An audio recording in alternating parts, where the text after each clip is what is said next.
Kwambatira kwa namba ya ciiko cia andu kwiruta muoyo bara cia kimucii gatagati-ini ka mangi ni mamwe ma maundu maria magwetetwo gucungiririo ni thina wa meciria.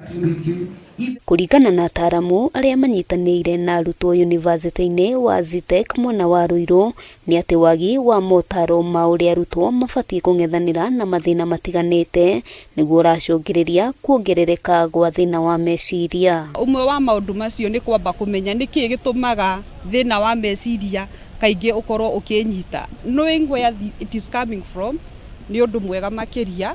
Wa keri tuiga ni wega kwaga gukompea miturire itu na miturire ya andu angi.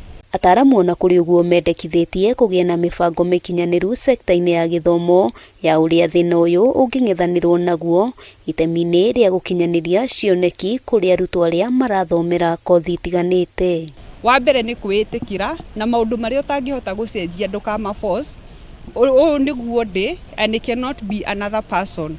Wa keri ni gwetha mundu ungihota kwaria nake mwarie nake mwire this is what I'm going through kiria ndiragerera uria ndiraigua na ni andu acio turarifa as mentors as counselors warie nao wiiturure na ni magukuhe mwerekera mwega kana uria ngika kana uria ungihota gukupna mathina ma meciria. Oho arutwo ni moritio kwiyaria na kwiitururaga riria maingihirwo ni meciria niguo kihonia gikahota gukinyanirio na njira ya raithi. Ataramu makiuga mundu gukira na thina ni ucungagiriria gutherema gwa thina uyu. Ikirite mitaratara ya utarani mwega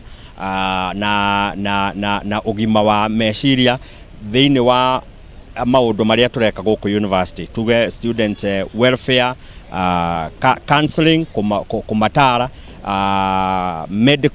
medical attention ni turina thibitari nini guku thiini wa university ni tuhotaga gukorwo na our counselors maka mariria individually na rimwe riria mari gikundi ona ningi kuhota ku identify no urabatara rifaro guthie thibitari. Hamwe noguo arutwo thukuru-ini uyu ni magite na mweke wa kwiyaria na gutariria mathina maria mageragira. Joy Muthoni akiuga uhuthiri muru wa mitambo ya kiriu no ucungiririe thina wa meciria guku akiuria arunake gwitikira kuhuthira mitambo ya kiriu na njira iria ingiguna miturire yao.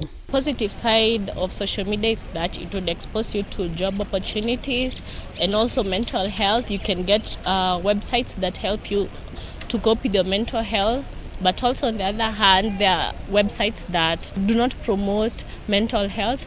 Hence, if you follow those pages, you end up on a very stressful path in life. Handu-ini ha Kameme TV ritwa riakwa ni Wambui wa Njuguna.